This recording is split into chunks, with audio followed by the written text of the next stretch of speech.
Hola, buenas tardes, casi noches y perdón por el susto que acabo de dar. Vamos a empezar la última de las actividades, de las ponencias, de las charlas de estas segundas jornadas de Educación e Historia con Memoria, que como se ve y como se ha visto, están resultando un éxito aún mayor del que fue ya la primera convocatoria el año pasado, por lo cual quiero aprovechar para invitaros a la tercera, que será el año que viene, y quiero agradecer a toda la División de Educación, Juventud y Universidad Popular de la Fundación de Cultura y a toda la gente que ha trabajado en estas jornadas, especialmente a José Ángel, que lo veo al fondo y que ha sido uno de los principales responsables de que esto haya salido adelante, el trabajo y el compromiso y la constancia que han empleado en esta iniciativa. Me toca presentar a Rubén Vega, que poca presentación necesita aquí en Gijón y en Asturias, porque es un viejo conocido, lo de viejo lo digo en sentido cariñoso, de este tipo de iniciativas, ¿no? Rubén es profesor de la Universidad de Oviedo, está en el Departamento de Historia Contemporánea, y es, creo que lo puedo decir sin sonrojo, un activista de la memoria, porque lleva toda su vida laboral trabajando para que no se pierda la memoria colectiva de quiénes somos y por extensión la conciencia, de quiénes éramos, perdón, y por extensión la conciencia de quiénes somos ahora. Es autor de una docena o más larga de libros, ha colaborado en otros muchos, ha dado ponencias en España y en el extranjero, y es una de las voces más autorizadas para tratar los temas que nos atañen en tanto que sociedad. En lo que se refiere a nuestro pasado reciente, él se ha especializado en el periodo franquista y en la transición. Estudia la historia desde una perspectiva vinculada al movimiento obrero, a los colectivos sociales, a todos los que mueven las historias con minúscula, que configuran la historia con mayúscula. Y es el responsable, además, del archivo de historia oral, que está escrito en la Universidad de Oviedo y que está instalado en el Museo del Pueblo de Asturias, en nuestro Museo del Pueblo de Asturias. Él viene aquí a hablarnos de eso y viene también a proponer un proyecto de historia social que yo ya conozco en trazo grueso, digamos, porque me lo ha resumido antes, y que espero que podamos empezar a materializar desde el Ayuntamiento, en concreto desde la Fundación de Cultura, a partir del próximo año. Sin más preámbulos, dejo con lo interesante de esta velada, que es Rubén Vega y sus palabras, así que le doy paso a él. Muchas gracias.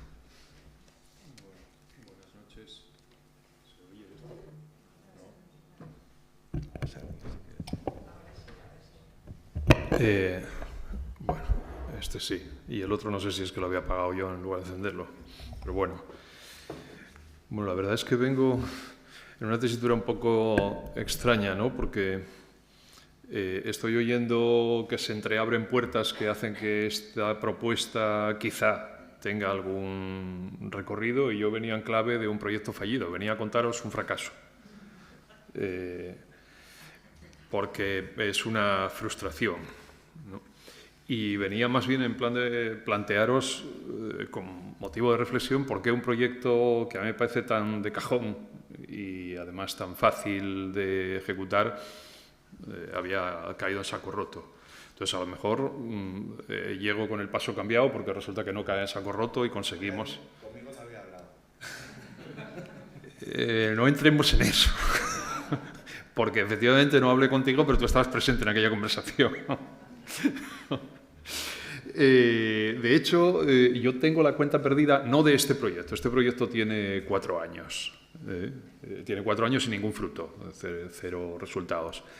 Pero del archivo de fuentes orales por la historia social de Asturias, el archivo oral que yace en el Museo del Pueblo de Asturias, bueno, llevo 23 años en ese empeño y tengo la cuenta perdida de los vicerrectores, los viceconsejeros, los directores generales de cultura o de patrimonio cultural, o como se fue llamando el cargo en cada caso, con los que llevo hablado, y también con 2 rectores y 2 alcaldesas. El archivo de historia oral está ahora bajo el amparo, o cuenta como única financiación, por otra parte, con un anexo en el convenio entre el Ayuntamiento de Gijón, y la Universidad de Oviedo. Es nuestra única fuente de financiación, que es manifiestamente insuficiente, pero es la única que tenemos. Los 3 primeros años que estuvimos bajo ese amparo, hicimos, Irene Díaz y yo, un esfuerzo brutal por demostrar que merecíamos más, que merecíamos un contrato a tiempo completo y una cierta estabilidad laboral y que podíamos hacer más cosas. De ahí nació este proyecto. Hicimos una memoria de actividades de aquellos 3 años que os enseño. Veis que es una cosa gorda, porque hicimos muchas cosas en aquellos 3 años. Ya digo, hicimos un esfuerzo brutal. Y, bueno, nos parecía que eso nos acreditaba para empresas mayores y, sobre todo, para una financiación más estable. Esa memoria hecha en 2019 hacía balance de los fondos del archivo y estimaba en 4.300 horas las grabaciones que tenemos en audio todas y en vídeo una parte, de las cuales 2.133 horas y 33 minutos eran de producción propia, hechas por nosotros, por los equipos de archivadores, de entrevistadores. Hay varias personas aquí que saben de lo que hablo porque fueron entrevistadores del archivo en algunos momentos de su existencia, y 773 testimonios generados por nosotros mismos.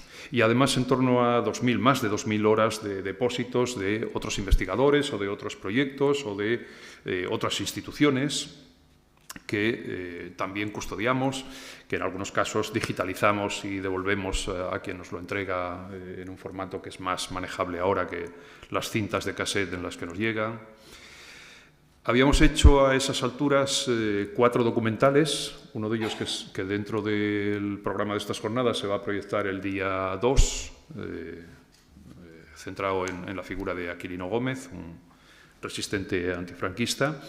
Un documental sobre torturados, con testimonios directos de tortura, 22 testimonios de torturados. Otro sobre migración, también con en torno a una veintena de testimonios de migrantes retornados. Y otro sobre representaciones culturales del pasado industrial, que fue proyectado en el Festival de Cine y que, para nuestro asombro, nos premiaron en Estados Unidos. Vamos por ahí presumiendo de que nos dieron el Stadttekel Award de 2000, no estoy seguro si 18 o si 19, fuimos incluso a recogerlo a Canterbury y Billy Bragg nos cantó en directo porque él también fue galardonado en el mismo lugar que nosotros. Para quienes sepáis un poco de canción social o de canción ligada a temas obreros, Billy Bragg es alguien. Organizamos exposiciones, una que también se puede ver ahora en la biblioteca Jovellanos, en torno a la figura también de Aquilino Gómez, Los pasos de recuerdo, con fotografías del rodaje del documental.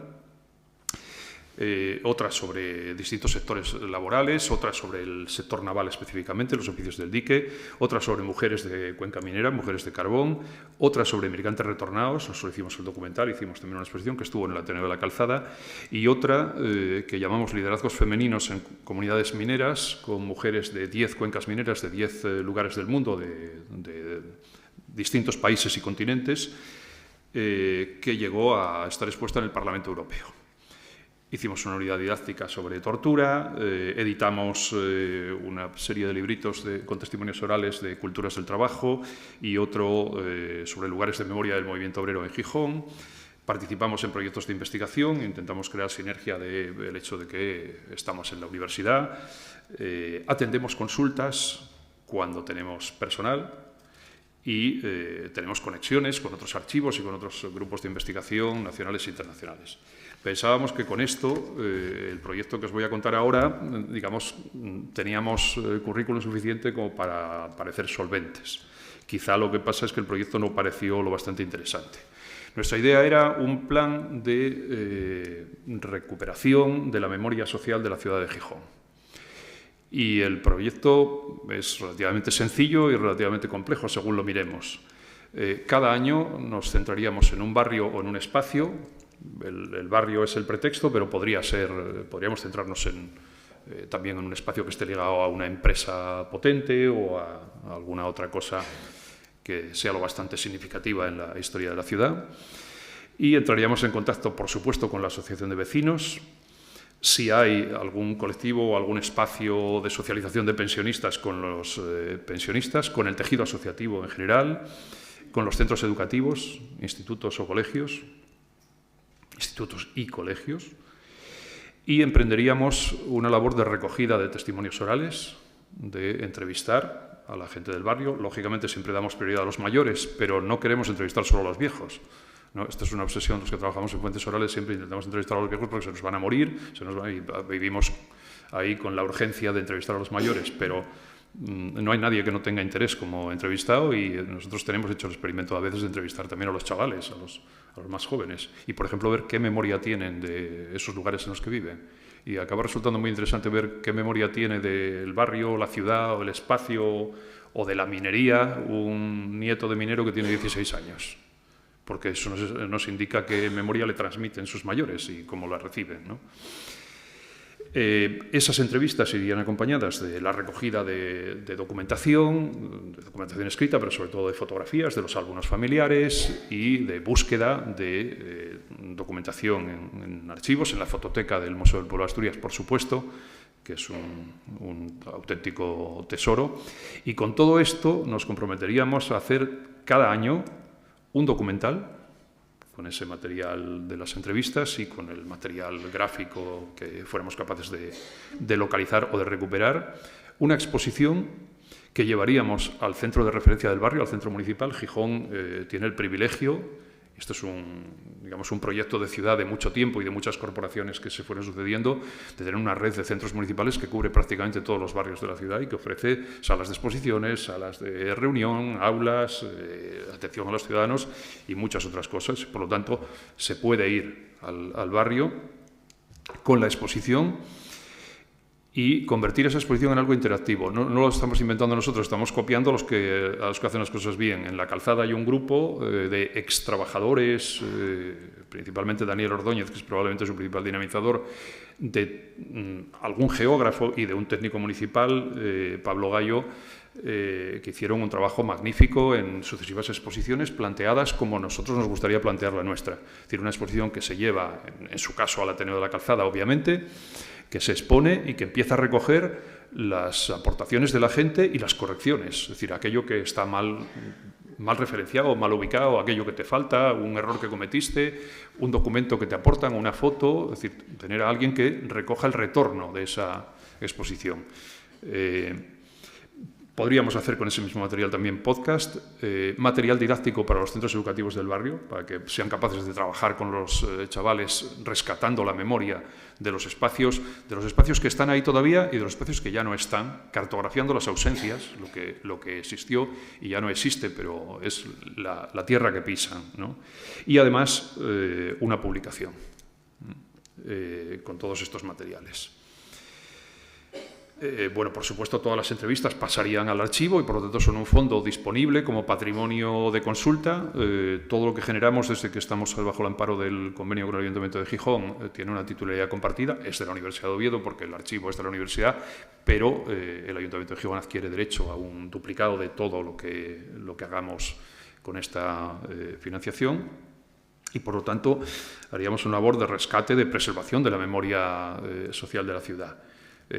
Con suficiente tiempo y año tras año iríamos cubriendo todos los barrios y obviamente también hay una zona rural que hay que atender y bueno, pues salvaríamos de la desaparición esta pelea que todos los que trabajamos en temas de memoria tenemos por empeñarnos en que no hay que olvidar, ¿no? Que hay que rescatar.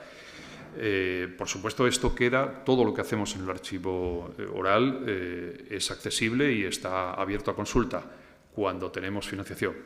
La situación en la que vivimos es que en torno a 6 meses del año estamos cerrados porque la financiación no llega, la tramitación burocrática se atasca y acabamos contratando a alguien de manera precaria en julio, en agosto, incluso en octubre alguna vez, ¿no? Y por lo tanto atendemos consultas malamente, pero hacemos lo que podemos porque ese siempre fue el propósito. Nunca pensamos que esto que hacíamos fuese para nuestras propias investigaciones exclusivamente, aunque investiguemos a partir de ello, o para nuestro uso privado, ¿no?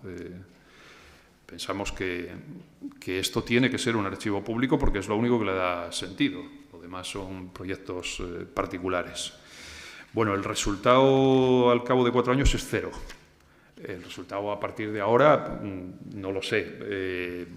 Bueno, tanto algunas de las personas organizadoras de estas jornadas como el propio director de la Fundación Municipal de Cultura me acaban de abrir unos resquicios que hacen que yo venía aquí a llorar y a lo mejor estoy llorando sin motivo. Pero bueno, lloro por lo menos por lo sufrido hasta ahora, ¿no? Por lo penado en los últimos años. Y esto era básicamente lo que os venía a contar, ¿no? Así que, a partir de aquí, si os parece que, bueno, afortunadamente como me contuve en el llanto, pues fui breve y estamos dentro de tiempo, ¿no?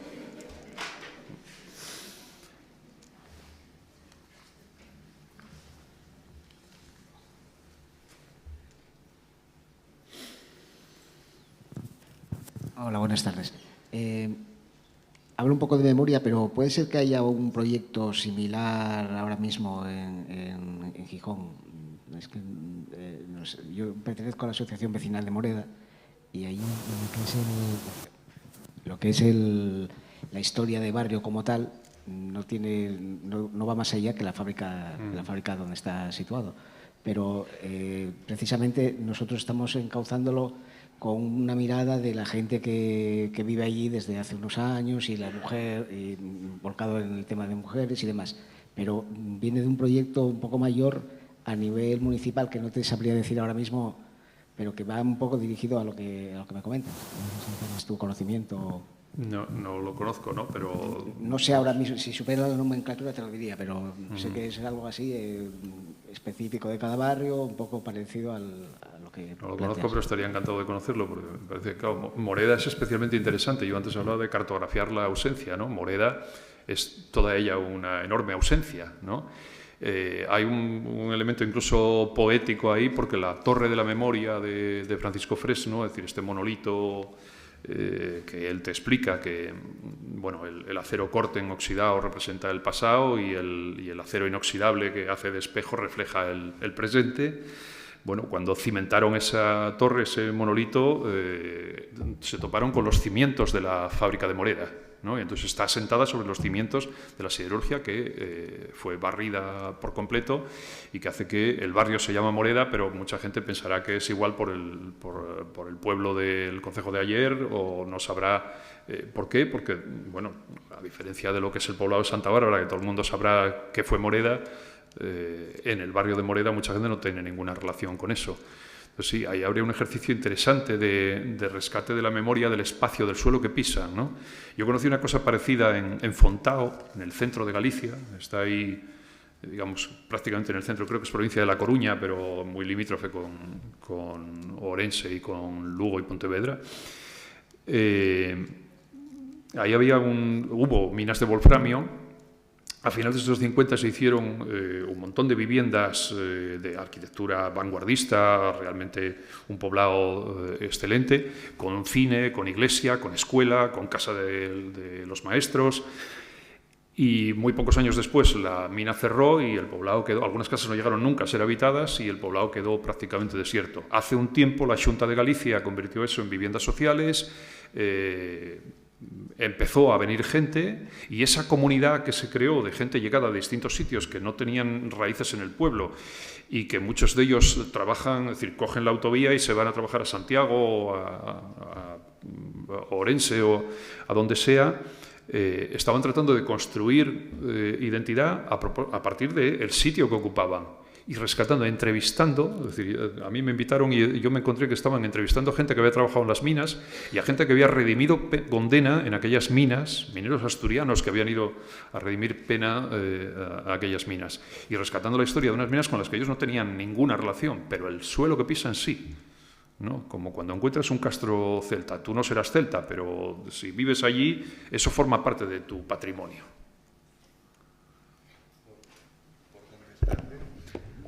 Hay iniciativas puntuales y aisladas, ¿no? Rubén se refiere al grupo de la Calzada, que trabaja en colaboración con el Ateneo Obrero y con el Ateneo de la Calzada, que es un centro municipal.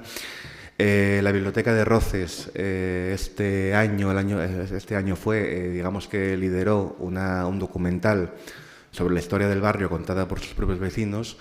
En Cimavilla, de manera más rudimentaria, también se está trabajando con la memoria del barrio. Lo que no hay es una sistematización de ese trabajo, una homogeneización, digamos, ni una participación directa en algunos casos del ayuntamiento, más allá del caso de Roces que os comentaba, que la biblioteca sí es municipal, o del caso de la red entre Pablo Gallo y la gente de la Calzada, ¿no? Pablo Gallo del Ateneo de la Calzada.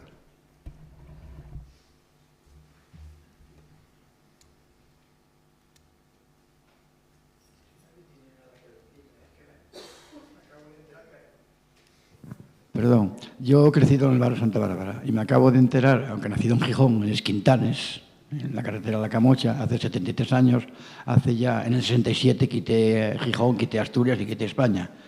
Entonces me acabo de enterar que hay un barrio que se llama Moreda. Mi padre trabajaba en Moreda y de repente pues eso como que me ha entrado algo. Me ha entrado algo, que hay un barrio que se llama Moreda y me acuerdo porque, vamos, en el 56 fuimos a vivir a el barrio Santa Bárbara, obreros que en el año 56 entran en una casa con 3 habitaciones, con baño completo, con bañera y todo. Aquello era algo, yo me enteré al cabo de 20 años viviendo en el extranjero que fui un pobre rico. Porque incluso hace unos años cuando falleció mi padre y me compré una cuadra porque me gustó mucho la construcción en la cuenca minera, en el Caudal, me entero de que gente en los años 80 vivía mucho peor que viví yo en los 50. Vamos, algo increíble de lo que una empresa puede hacer para sus obreros, siendo siempre obreros explotados hasta los tuétanos, pero que es esa dualidad entre el capitalismo y que hay un barrio que se llama Moreda, allí donde estaba la fábrica Moreda, pues le agradezco de haberlo aprendido, porque me ha hecho algo, y tiene que decirlo, y pido perdón por robaros el tiempo.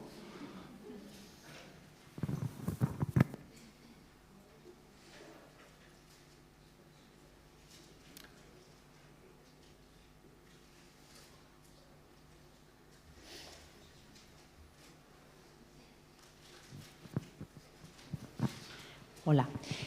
Bueno, yo quería comentar, al hilo de lo que estabais diciendo, de que ha habido en Gijón proyectos esporádicos al hilo de este tema, de la historia social. Yo ahora mismo me encuentro por interés personal de cara a posibles actividades de dinamización cultural, cosas así, estudiando un poco sobre la historia de Gijón y he encontrado información bastante valiosa en una serie de folletos que se publicaron en Gijón, creo que durante la alcaldía de Paz Fernández Felgueroso, que llevan el nombre de Memoria de Gijón y que recogen pues, historia de varios barrios, no de todos. Hay barrios de los que no sabemos nada, como por ejemplo Ceares o yo qué sé. Encontré pues eso, historia del Llano, de Pumarín, de tal, pero sí que fue un proyecto muy interesante. Realmente esos folletos aportan mucha información muy interesante y creo que tienen que ver con este proyecto que nos presenta Rubén. Y bueno, nada, quería comentar que sería interesante, desde luego este proyecto sería una maravilla que se llevara a cabo, pero eso, que ya hubo una intención en su momento de darnos a conocer la historia de la ciudad y sería genial que se pudiera continuar, solo quería aportar. Bueno, esas publicaciones a las que te refieres son obra del cronista oficioso de Gijón que está aquí en la sala.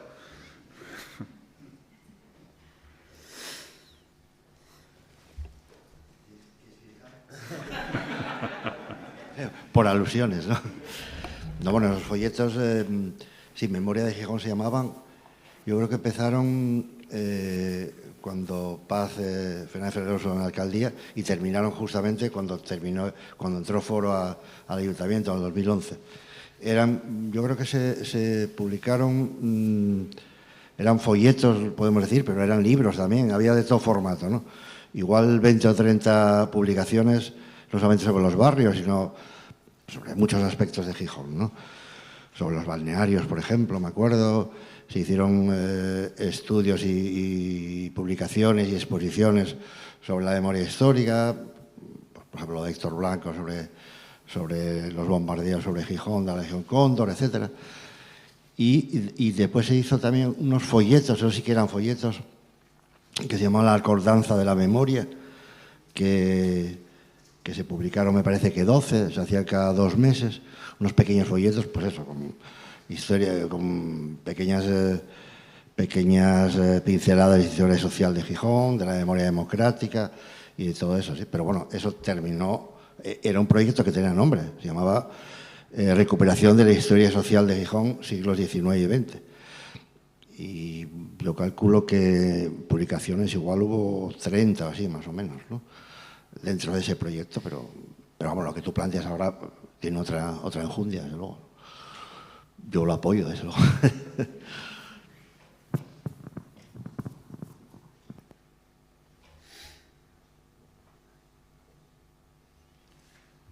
Bueno, pues si no se os ofrece nada más, nosotros no traíamos nada más para vender tampoco.